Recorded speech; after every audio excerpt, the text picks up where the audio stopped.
Bismillahirrahmanirrahim. Assalamualaikum warahmatullahi wabarakatuh. Selamat pagi dan sejahtera buat kita semua.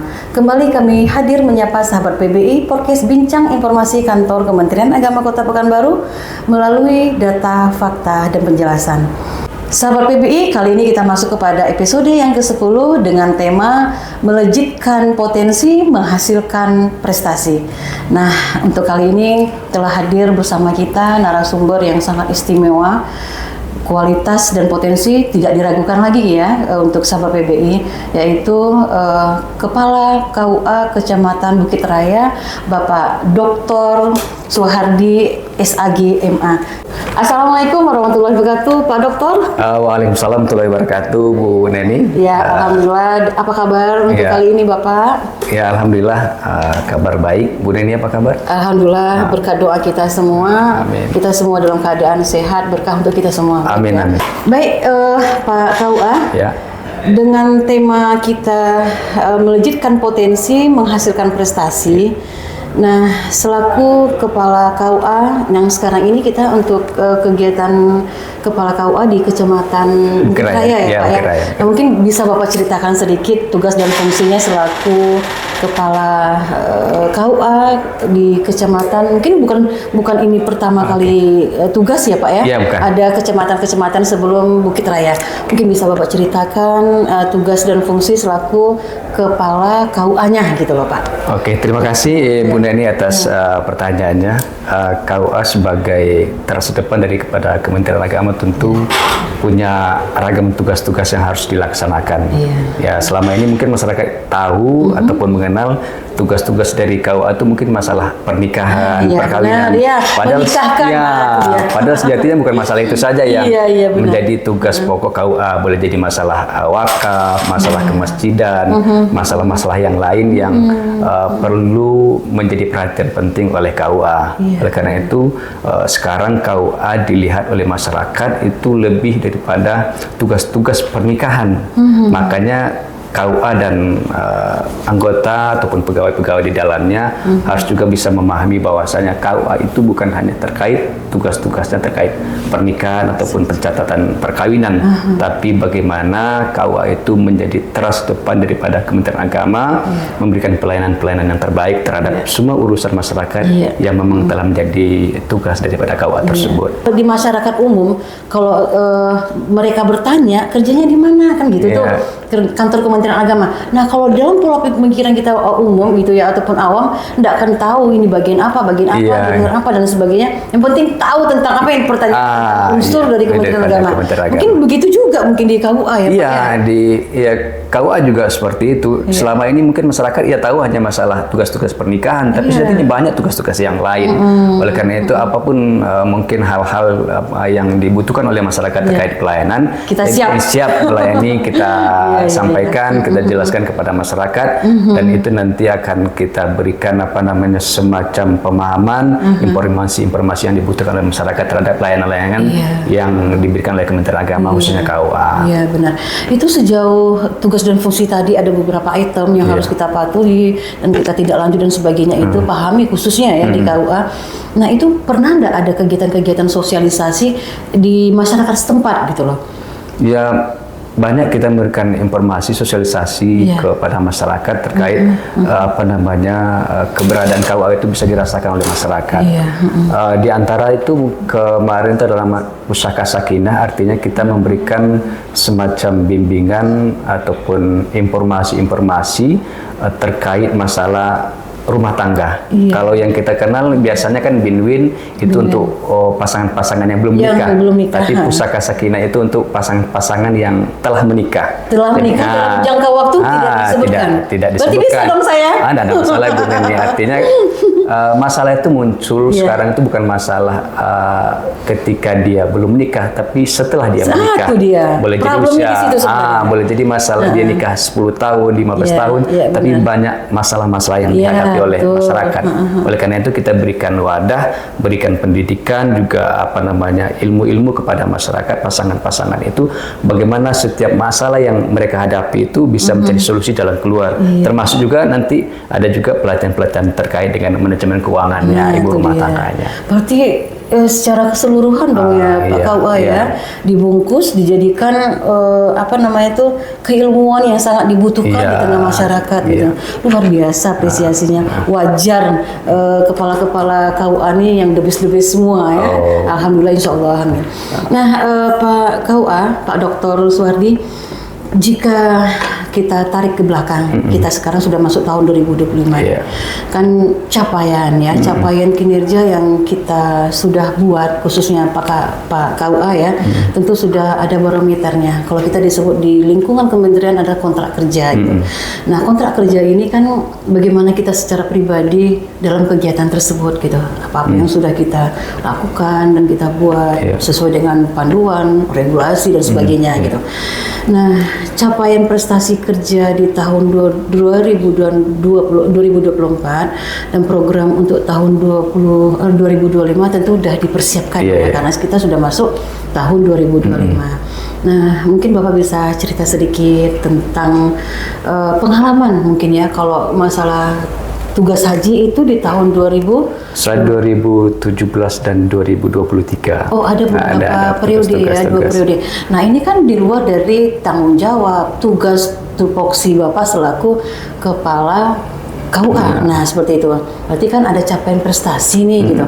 Mungkin boleh diceritain sedikit tentang pengalaman terkait di luar dari tugas fungsi gitu. Dengan capaian-capaian prestasi yang saya dapatkan, diantaranya selama saya menjadi aparatur sipil negara ini, pertama mungkin sebagai KUA teladan dulu di Pekanbaru, dan juga pernah juara 1 karya tulis 53 provinsi dan mengikuti lomba karya tulis kepunggulan ke nasional juga pernah.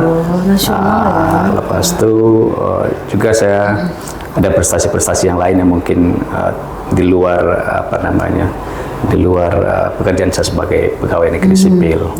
Nah, juga apa yang Ibu Neni sampaikan tadi terkait juga pernah menjadi petugas haji pada tahun 2017 dan tahun 2023 kemarin. Alhamdulillah kesempatan diberikan oleh Allah dan juga oleh pemerintah dan melalui Kementerian Agama untuk menjadi petugas haji yang bisa memberikan layanan yang terbaik kepada masyarakat.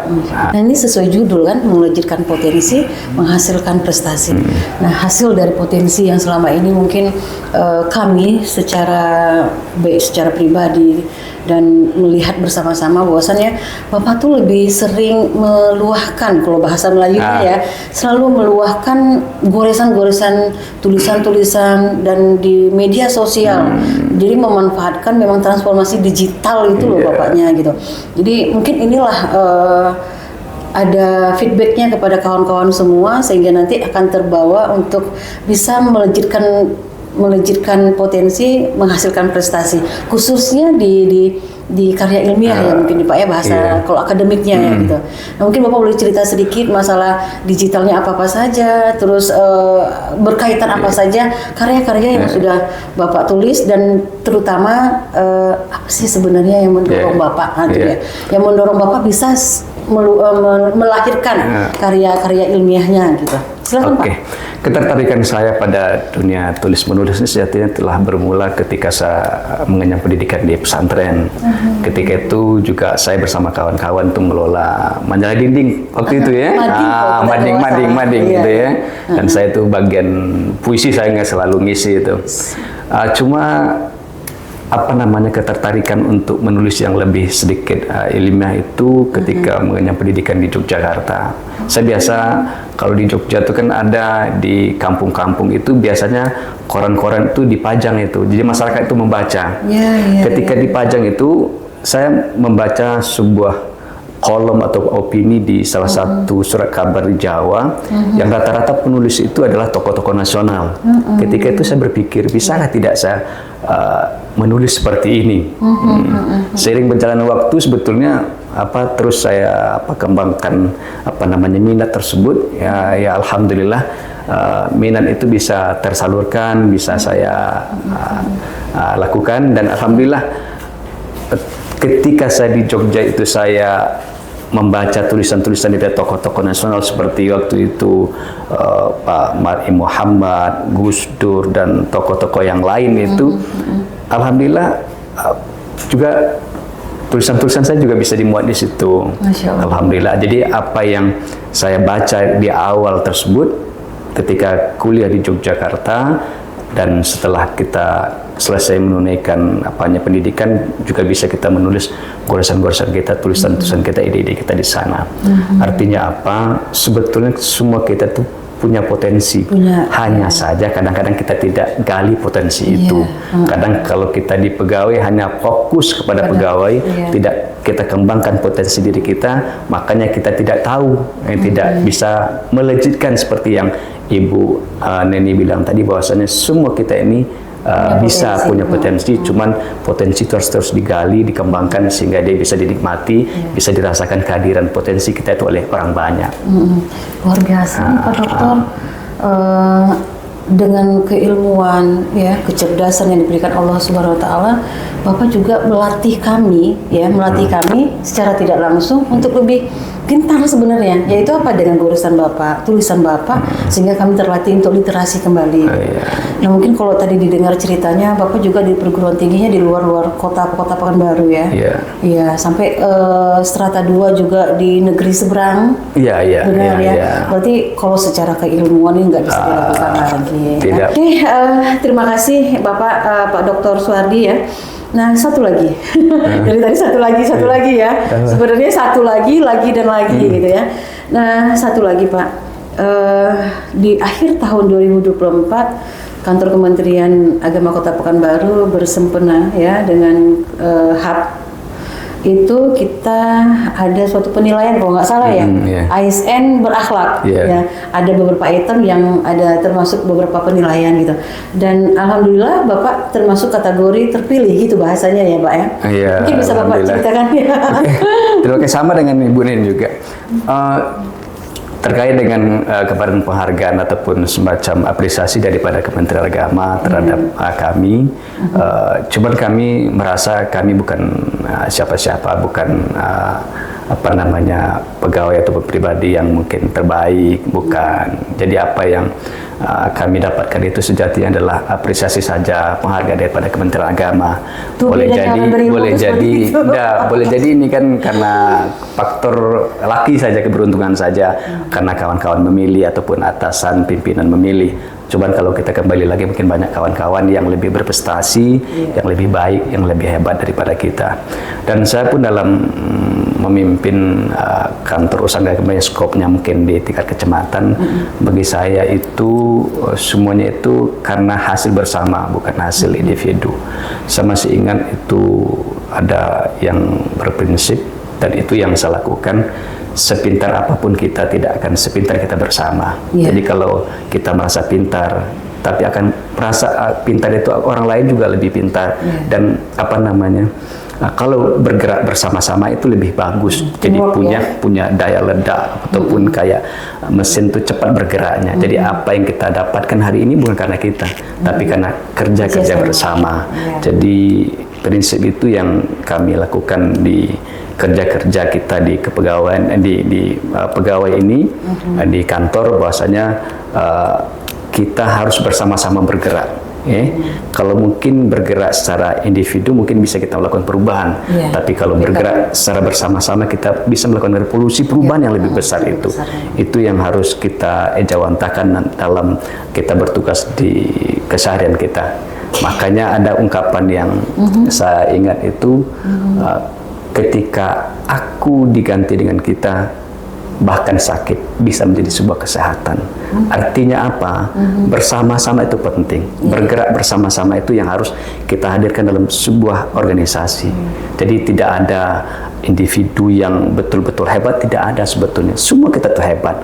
Makanya apapun yang saya peroleh, penghargaan prestasi itu sebetulnya penghargaan bersama-sama. Bukan sebagai Suhardi saja, bukan, tapi itu penghargaan dari kawan-kawan, pegawai-pegawai, semua staf di KUA Bukit Raya. Jadi itu prinsip kita dalam bekerjalah secara bersama-sama, bergerak bersama-sama, dan dia akan punya daya dampak yang lebih hebat, dampak yang lebih besar terhadap sebuah perubahan, baik itu organisasi maupun kehidupan. Oke, luar biasa ya. Selalu diucapkan karena apa? Karena yang Bapak sampaikan merupakan hal yang sangat istimewa. Istimewa dalam arti kata kita semua juga akan mencoba hal seperti itu. Jadi ingat filosofi orang tua zaman dulu dong, Pak. Apa katanya? Kalau sapu lidi, kan selalu bilang gitu. Kalau saya itu juga diingatkan sama orang tua juga demikian gitu. Sapu lidi kalau bekerja dia sendiri, disapukan sendiri nggak bersih lah. Tapi kalau digabung jadi satu lah itu dia. Jadi sejalan ya, linear dengan apa yang disampaikan. Prinsip itu yang kita Jadi kita apapun yang kita dapatkan tidak membuat diri kita sombong segala macam merasa karena kita, tapi itu kan karena bersama-sama. Itu terkait dengan apa yang kita dapatkan hari ini. Oke, Pak Dokter, kita masuk di penghujung ya. Di penghujung boleh lah. Sekarang kan tahun 2000, kita udah masuk tahun 2025 ini ya. Boleh sedikit kupas masalah program di tahun 2005 khusus KUA di Kecamatan Bukit Raya. Oke, silakan. Terima kasih. Terkait dengan program ke depan yang dilakukan oleh KUA Bukit Raya, kita punya slogan itu setara. Jadi setara itu artinya memberikan layanan sama kepada masyarakat, tidak melihat siapapun yang datang kita berikan pelayanan. Kita tidak melihat latar belakang suku, apapun strata sosial. Jadi kita memberikan pelayanan yang sama, yang adil kepada masyarakat. Karena ketika masyarakat itu hadir, datang berurusan ke suatu instansi, itu dia berharap diperlakukan secara layak, secara adil, dan itu dilakukan secara cepat. Makanya di KUA Bukit Raya kita concern, kita sampaikan kepada semua stakeholdernya, pegawai-pegawainya segala macam lah, agar dalam melaksanakan tugas itu yang paling penting adalah memberikan pelayanan terbaik kepada masyarakat. Kita jadikan kita sebagai pelayan, bukan yang harus dilayani, tapi memberikan pelayanan yang maksimal, dan itu merupakan pesan daripada ke menteri kita juga demikian. Dan yang lebih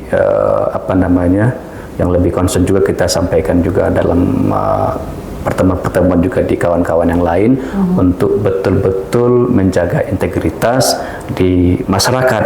Karena kita ini Kementerian Agama, kementerian yang ada agamanya. Jadi selalu yang sampai oleh menteri, kalau yang Kementerian Agama ini ibarat kain putih, kalau terpercik noda sedikit dia akan nampak nodanya. Oleh karena itu ini yang juga harus dijaga oleh kawan-kawan, dan kami juga komitmen dari Kementerian Agama, Kanwil, Kementerian Agama Kota juga nanti kami lakukan di pelayanan kepada masyarakat. Baik Pak Dokter, satu kata untuk kali ini dalam hal melejitkan potensi menghasilkan prestasi. Terima kasih Bu Deni. Untuk melejitkan potensi dan menghasilkan prestasi, tentu harus kita melakukan perubahan-perubahan dalam diri kita. Kita tidak mesti menunggu perubahan-perubahan besar, tapi harus kita mulai dengan perubahan-perubahan kecil. Karena perubahan-perubahan besar itu dimulai dengan perubahan-perubahan kecil. Semoga kita bisa menjadi orang-orang yang senantiasa melakukan perubahan-perubahan dalam kehidupan kita. Oke, mantap. Setuju dengan endingnya Pak Dokter. Sahabat PBI, demikian bincang informasi kita untuk kali ini dalam tema melejitkan potensi menghasilkan prestasi. Jangan lupa untuk selalu like, subscribe, and comment. Terima kasih. Wassalamualaikum warahmatullahi wabarakatuh.